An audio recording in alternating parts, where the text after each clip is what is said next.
More About Thought. Give place here to some further consideration of thought. You will never become great until your own thoughts make you great, and therefore it is of the first importance that you should think. You will never do great things in the external world until you think great things in the internal world, and you will never think great things until you think about truth, about the verities.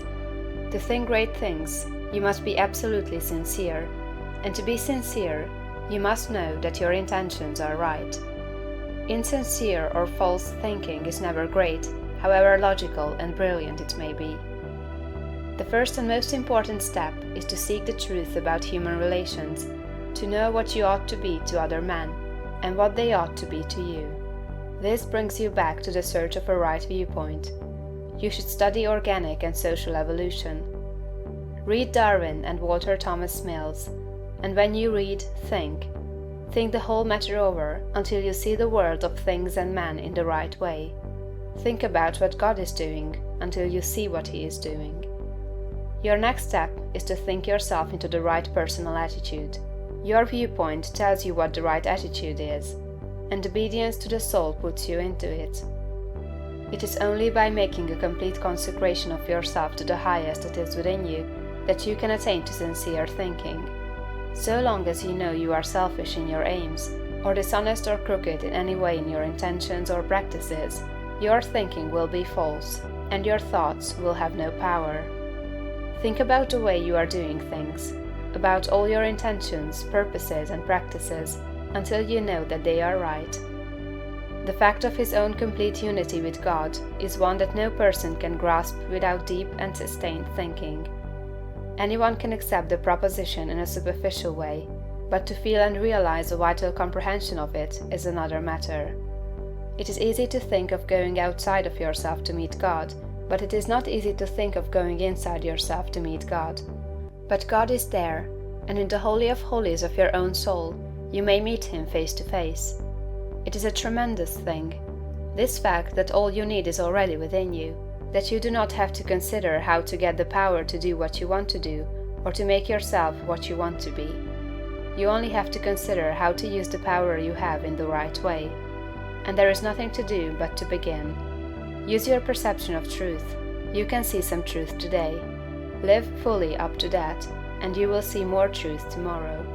To rid yourself of the old false ideas, you will have to think a great deal about the value of man, the greatness and worth of a human soul. You must cease from looking at human mistakes and look at successes. Cease from seeing faults and see virtues. You can no longer look upon men and women as lost and ruined beings that are descending into hell. You must come to regard them as shining souls who are ascending toward heaven. It will require some exercise of willpower to do this, but this is the legitimate use of the will, to decide what you will think about and how you will think. The function of the will is to direct thought. Think about the good side of man, the lovely, attractive part, and exert your will in refusing to think of anything else in connection with them. I know of no one who has attained to so much on this one point as Eugene V. Debs, twice the socialist candidate for President of the United States. Mr. Debs reverences humanity. No appeal for help is ever made to him in vain.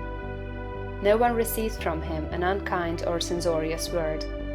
You cannot come into his presence without being made sensible of his deep and kindly personal interest in you. Every person, be he millionaire, grimy working man, or toil-worn woman, receives the radiant warmth of a brotherly affection that is sincere and true. No ragged child speaks to him on the street without receiving instant and tender recognition. Debs loves man. This has made him the leading figure in a great movement, the beloved hero of a million hearts, and will give him a deathless name. It is a great thing to love man so, and it is only achieved by thought. No thing can make you great but thought. Quote, "You may divide thinkers into those who think for themselves and those who think through others.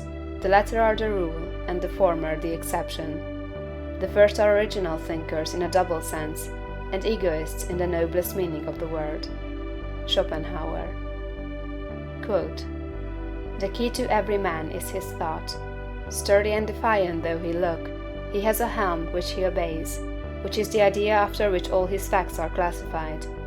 He can only be reformed by showing him a new idea which commands his own. Emerson. Quote, all truly wise thoughts have been thought already thousands of times, but to make them really ours, we must think them over again honestly, till they take root in our personal expression. Goethe. Quote, all that a man is outwardly is but the expression and completion of his inward thought. To work effectively, he must think clearly. To act nobly, he must think nobly. Channing. Quote, great men are they who see that spirituality is stronger than any material force, that thoughts rule the world. Emerson. Quote, some people study all their lives, and at their death they have learned everything except to think. Domergue. Quote, it is the habitual thought that frames itself into our life. It affects us even more than our intimate social relations do. Our confidential friends have not so much to do in shaping our lives as the thoughts have which we harbor. J.W. Teal. Quote, when God lets loose a great thinker on this planet, then all things are at risk. There is not a piece of science but its flank may be turned tomorrow, nor any literary reputation or the so-called eternal names of fame that may not be refused and condemned. Emerson. Think, think, think.